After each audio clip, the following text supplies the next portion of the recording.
Essa é a história de como um homem gentil pode rapidamente se tornar um tirano.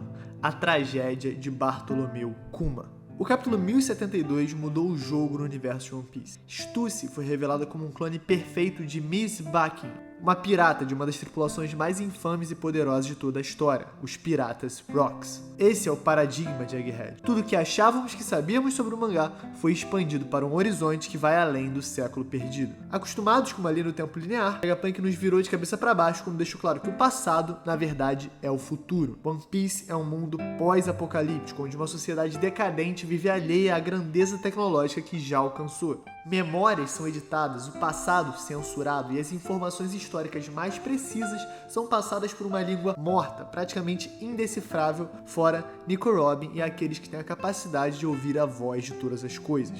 Então, mesmo os conceitos de clonagem, que já haviam sido introduzidos na obra, agora foram elevados a um novo patamar. Já sabíamos que isso era uma possibilidade desde Sabaody, quando os pacifistas foram introduzidos como armas humanas. Mas a clonagem desses protótipos só foi confirmada no capítulo 1064, quando descobrimos que eles são de fato os clones ciberorgânicos de Bartholomew Kuma, e não simplesmente um modelo cibernético produzido em massa por uma linha de montagem. Agora, perante as memórias do Shichibukai, rei, revolucionário e humano, estamos na iminência de descobrir a verdade do seu passado. Como tantas facetas se unem na complexa vida da mesma pessoa. Pai, rei, revolucionário, arma do governo, ciborgue, pacifista, clone, gentil, tirano.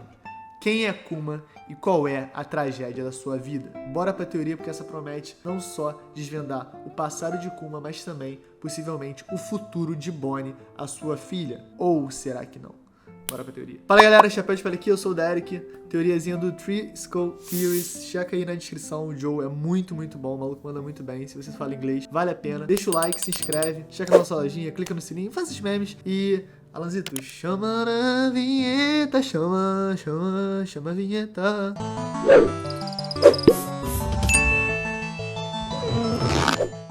O último capítulo do mangá nos deixou em um famoso cliffhanger. Para nós, os brasileiros, o penhasco cabide, ou o momento final da novela Avenida Brasil. Bonnie tá prestes a tocar as memórias e experienciar o passado oculto que vive por trás desse poder. Então, vamos tentar entrar e viver o passado que aguarda a supernova. Durante o Reverie, no capítulo 908, nós observamos enquanto os comandantes do exército revolucionário discutem sobre o Kuma. Nessa cena, nós temos informações vitais sobre o passado do Shichibukai, e elas partem basicamente de um diálogo entre Lindbergh e Morbius. Não, it's Morley time. Quando Morley fala como a vida de Kuma foi sacrificada para o governo mundial. Depois de Caraço confirmar que ele nunca deixaria de ser um robô, Lindbergh justifica dizendo que Kuma era um antigo rei de um país aliado ao governo mundial. E por isso, eles decidiram fazer de exemplo para o resto do mundo. Eles queriam mostrar que o poder de uma pessoa é irrelevante. Ele é o exemplo que acontece quando se desafia os deuses. É nesse mesmo capítulo 908 quando descobrimos que o Kuma era o rei do antigo reino de Sorbet, Ele era o famoso Sorberano. Graças ao SBS, a sessão onde o Oda responde perguntas de fãs, nós vislumbramos um pouco da infância desse tirano, ou desse gentil rei, porque a gente vê ele lá, carequinha, já gigantesco para a idade, mas carregando vários troncos, Uma coisa que um monarca não faria normalmente, fora ele tá meio puído, com roupas de pessoas mais pobres.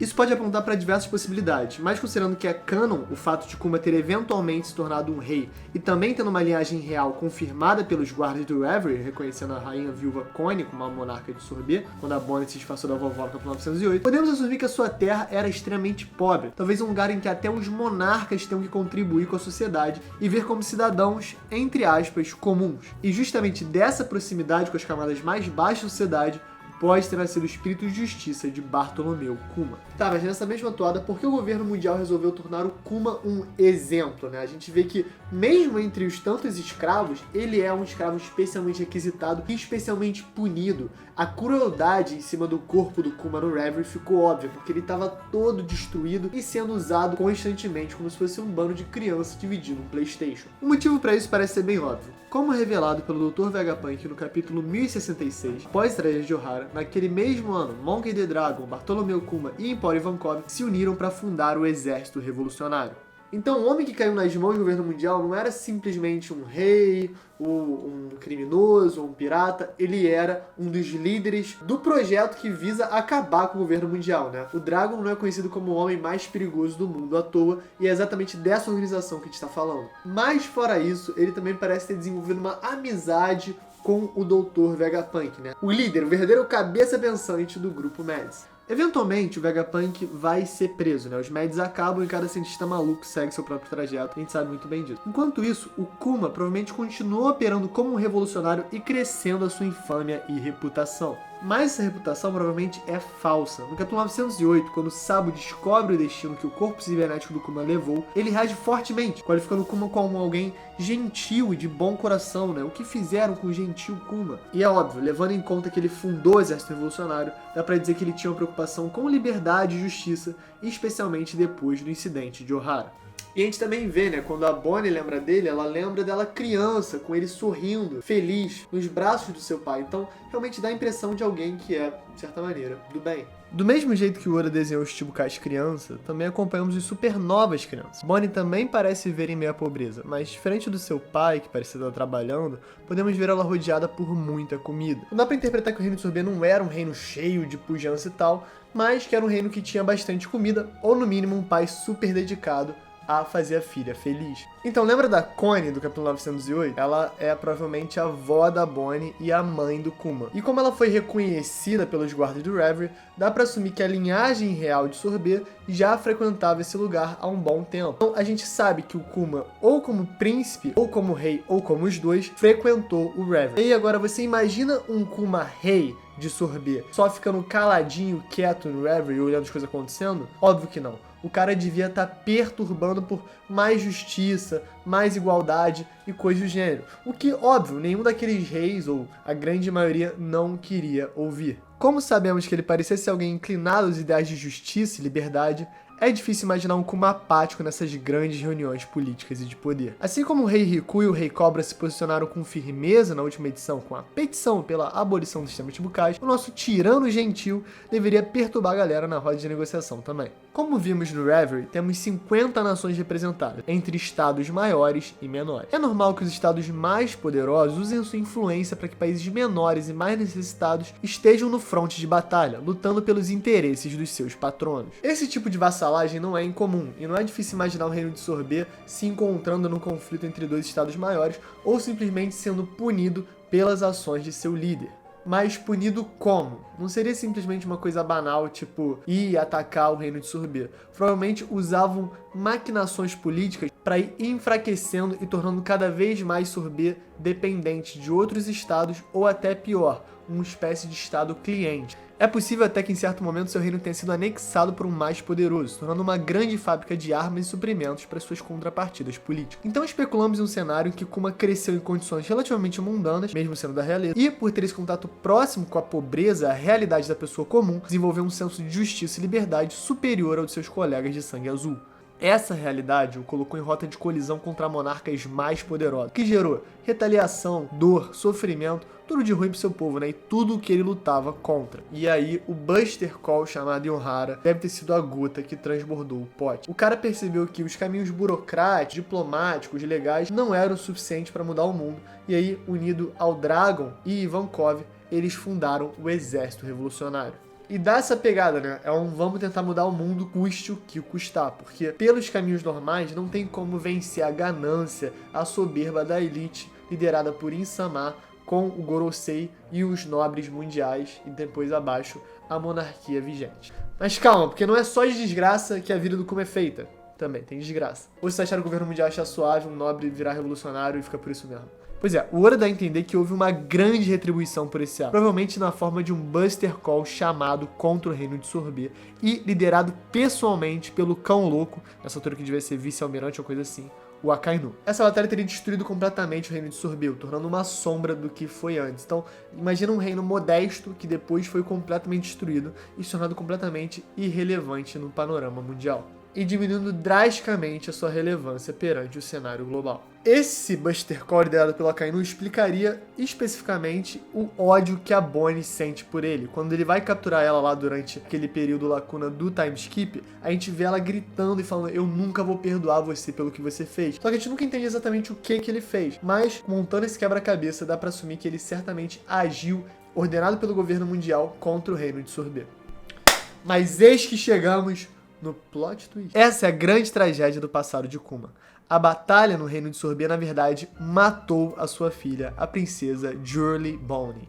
É guerra, né? Guerra é guerra, as pessoas morrem na guerra, principalmente em flashback. Então, dá pra imaginar o Kuma vendo a sua filha perecer perante seus olhos no meio daquela guerra que, de certa maneira, ele pode se sentir culpado, porque a sua vontade, sua sede de justiça e igualdade foi o que chamou mais atenção negativa pro reino de Sorbet e o que provavelmente gerou essa guerra e esse conflito acabou matando a sua própria filha. E aí, nesse mix de dor, culpa, ódio, raiva, ressentimento, o Kuma explode. Talvez, até de certa maneira, uma espécie de Urushu choque, só que muito mais expandido. E aí foi todo mundo, foi inocente, foi marinheiro, foi guerrilheiro, foi revolucionário, talvez até, quem sabe, pessoas próximas ao Kuma não tenham morrido nessa explosão de sentimentos que ele teve e que, pela força da Patinha no Mi, acabou tomando a vida de vários inocentes. E eis que Kuma o gentil se torna Kuma o tirano, refém das próprias emoções, refém dos próprios ideais. O cara basicamente virou a vida dele de cabeça para baixo e fez tudo aquilo que ele não queria fazer,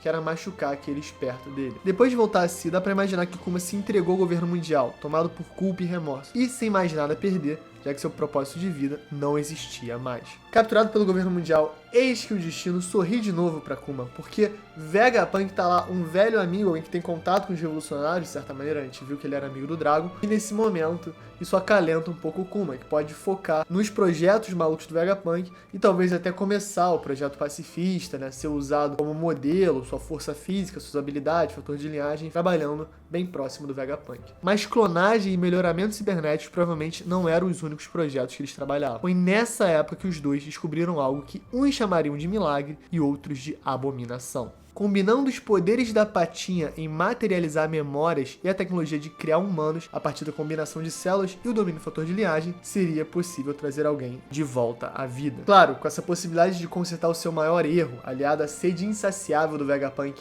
por conhecimento, nasceu mais um clone perfeito a partir das memórias que o Kuma conseguiu e da genialidade do Doutor. Jurley Bonnie, na verdade, é o clone da filha do Kuma que morreu durante o Buster Call. E aí é por isso que ela conhece a Egghead. Aquele lugar, na verdade, é o seu lugar de nascimento. A Bonnie que conhecemos, hoje, na verdade, é um clone de uma garota que morreu há muitos anos. Mas a alegria de Kuma dura pouco e, eventualmente, o governo mundial descobriu outro clone perfeito, né, fora a astúcia, e, claro, quis ir atrás, talvez para enfiar algum tipo de CP0 da vida, ou para usar de força militar em alguma outra área. Enfim, eles queriam a Bonnie a todo custo. Mas é, de novo, um momento do Kuma brilhar. Pai, desesperado, apresenta uma solução. Ele resolve entregar toda a sua humanidade, tudo que existia dele, sua personalidade, suas memórias, tudo, e se tornar um robô, um soldado perfeito, completamente útil para o governo mundial, sem titubear, né? Então, assim, indo completamente inverso a seus próprios ideais, ao que ele acredita, aos revolucionários, fazendo tudo pela sua filha, porque aparentemente a coisa que mais move o Kuma é o amor pela Bonnie. E é exatamente por isso que o Vegapunk não podia mostrar as memórias pra ela no capítulo 1072. Que aquelas memórias não vão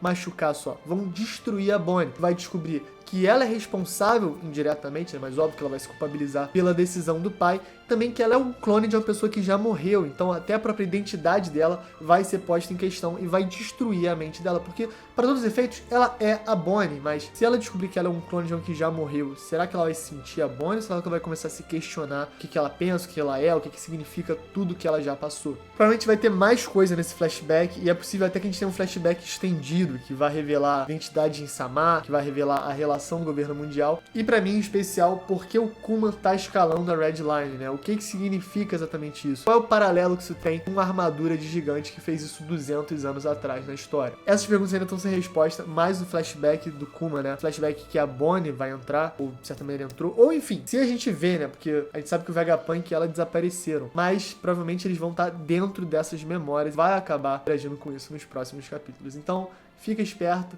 checa o link na descrição, checa essa teoria, deixa o like, se inscreve, dá essa moral pra gente. Checa a lojinha, tem chapéus marotos lá pra você. E é isso, galera. Valeu!